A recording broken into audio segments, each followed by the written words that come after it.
Bonjour à tous et bienvenue sur Foxping TV. Aujourd'hui, nous allons vous expliquer comment les mots de passe sont sauvegardés de manière sécurisée dans les bases de données ou databases, ça dépend quand vous voulez parler, des databases ou bases de données. Et pour m'accompagner, il y aura encore Micrasin. Salut Saran, et puis salut tout le monde.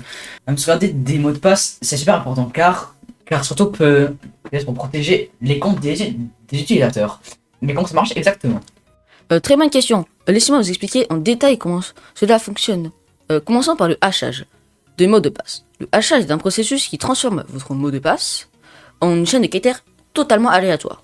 Par exemple, si je prends le mot de passe, patate ou abonnez-vous, mais on va dire patate. Après le hachage, il pourra devenir comme quelque chose comme 93 U, V majuscule, B, E, vraiment aléatoire. Exactement. Le site, il ne va pas, il va enregistrer il va le mot de passe patate. Il va alors tel que dans sa base de données. Car ce serait trop risqué pour la sécurité. Mais à la place, il utilise une fonction de hachage pour transformer le mot de passe. Et ce qui est important de comprendre, c'est que le mot de hachage est unidirectionnel. Cela signifie que le mot de passe est transformé, le mot de passe transformé, il est pratiquement impossible de revenir en arrière pour retrouver le mot de passe d'origine à partir d'une chaîne hachée. Après, il y a toujours des bases de données de hackers qu'ils ont réussi à trouver, mais c'est des mots de passe très communs, comme 1, 2, 3, 4, 5, ouais, des mots de passe très communs, quoi. Pour rendre les choses encore plus sécurisées, il t'ajoute genre souvent un sel. C'est quoi le sel? Le sel, c'est une chaîne de caractères qui sont aléatoires et qui sont ajoutés au mot de passe avant de le hacher. Genre par exemple, si on met genre 1, 2, 3 à patate, et on obtient genre patate 1, 2, 3. Et genre de le hacher. C'est exact, le sel garantit, même si les deux utilisateurs ont le même mot de passe. Ça, c'est important, le même mot de passe. Pour empêcher que, qu'il puisse, que ça bug quoi, les deux versions du hachage seront différentes. Par exemple, si sans le sel, des deux utilisateurs, ils auraient patate, donc le même hachage, disons, 1, 2, 3, 4, 8, 9. C'est pas un vrai hachage, mais c'est un hachage facile pour que, ça soit mieux à l'oral, quoi. Avec un sel unique, chaque utilisateur, ils auront un hachage différent. Parce que du coup, quelqu'un, ils ont des patates, sauf que il y aura le patate, le vrai patate, quoi. Et après, il y aura l'autre type qui aura mis patate, sauf que le site va rajouter, par exemple, 3 à 2, tout à la fin de patate, ce qui va changer hachage, par exemple, en 1, 2, 3, 8.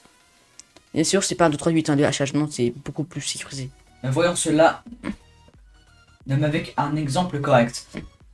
Imaginons que tu crées un compte genre avec le mot de passe patate. Et le site ajoute un sel, disons 9, 10, 11. Et puis ensuite, on obtient genre patate 9, 10, 11. Ce qu'il va faire, et bien ensuite, il hache pour obtenir genre 47 U minuscule, H majuscule. Ouais, aléatoire, quoi. Ouais, voilà.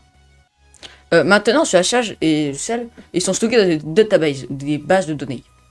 Et lorsqu'un utilisateur se connecte, il lance son mot de passe, du coup, et le site récupère le sel associé à cet utilisateur, et il ajoute le sel au mot de passe fourni, et le hash. Et ça, il compare, exemple, t'as mis patate 1, 2, 3, 1, 2, 3, patate, le site a mis 1, 2, 3, le site, du coup, il va hacher le mot de passe, et lui, c'est le même, il va comparer les deux mots de passe. Par contre, il va comparer les deux hashages plutôt. Et si c'est le même, ils vont essayer de connecter. C'est pour ça qu'exemple, si tu mets quand tu mets deux fois, exemple, il y a Michel, il a mis patate son mot de passe et Pablo, il a mis patate, il peut pas se connecter à leur compte parce que, comme dit, ça fait un peu bugger. Et il ajoute. Et du coup, ces deux hashages, ils correspondent, du coup, ils sont identifiés.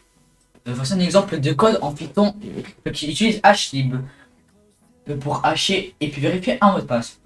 Ce code il montre pour hacher un mot de passe et vérifier sa validité. Déjà un module, comme il a dit, quoi, hlib, hlib en Python, si je me trompe, oui en Python, et le mot de passe est haché et un sel généré automatiquement pour la vérification et comparer le mot de passe et l'entrée stockée. Donc, ce code ne... du coup, exemple utilisateur, tu vois, mot de passe patate. Vérification mot de passe, bah voilà. Et, du coup, bon, c'est pas... on va dire, c'est pas... Ça va pas remettre tout le temps le même, justement. Bah, ça va générer un cell. Mais imaginons que celui-là, là, je l'enlève. Normalement... Allez, je copie, pas oublier de copier. Hop, là, je lance. Ouais, non. Ok, non, je peux pas vous montrer ça. Mais en gros, bah là, je start, quoi. Hop. Là, vous voyez que patate est transformé en tout ce gros truc. Du coup, patate plus le salt ajouté. Ok. Du coup, voilà. Du coup, là, j'ai un autre code que j'ai. Du coup, et là, bah du coup, ce code-là, c'est sans truc utilisateur. En gros, c'est juste un exemple très simple. En gros, quand tu mets ça, met des trucs aléatoires. Mais imaginons, on est vraiment sur un site, tu vois. Là, du coup, on est l'utilisateur 1. Okay. Notre mot de passe, c'est patate. Et le problème, c'est que l'utilisateur 2, aussi, ce mot de passe, c'est patate. Donc, qu'est-ce que ça va faire? On va start. L'utilisateur, ça, c'est pour l'utilisateur 1, ça ressemble à ça. Et pour l'utilisateur 2, ça ressemble à ça. Et c'est le même mot de passe. Pourquoi? Ben, parce que ça doit être sécurisé, quoi. Du coup, voilà. Et si, bah, bon, si restart, vu que c'est fait voilà, l'arrache, voilà. L'arrache, ouais. En gros, genre, c'est pas vraiment fait avec une base de données. Mais en gros, c'est que on peut pas avoir deux fois le même mot de passe, vu que c'est aléatoire et que le cell sera forcément différent. Voilà, c'était un petit tuto. C'était un petit exemple de code très sympathique, très facile à faire. Voilà. Je redonne la parole à Mikraz. Bon, alors pour résumer, numéro 1, le mot de passe est haché, et genre en gros, il va se pas stocker en clair. Numéro 2, il va ajouter un cell pour chaque mot de passe, c'est le machin qui fait des caractères qui sont aléatoires. Étape numéro 3, le processus de hachage il est unidirectionnel et sécurisé, donc c'est-à-dire que c'est dans une direction. 4. Lors de l'authentification, le mot de passe centré est haché de la même manière et comparé au hachage stocké. Bah merci Mikraz. Maintenant, vous savez comment vos mots de passe sont protégés et comment les sites en fait protègent les mots de passe. Parce que en vrai, je pense quelques bon, je sais que quelques personnes pensent que les mots de passe sont enregistrés, bah mot de passe quoi. Ouais. Tu mets 1, 2, 3, mot de passe 1, 2, 3. Sauf que quand tu réfléchis, c'est débile. Parce que du coup, il y a beaucoup de piratage de bases de données. Parce que ça se fait beaucoup plus que ce que je croyais. Hein. Il y a beaucoup de fuites de mots de bah, Le mot de passe, tout ça. Du coup, bah, quand c'est haché, bah, c'est beaucoup plus compliqué à retrouver le mot de passe.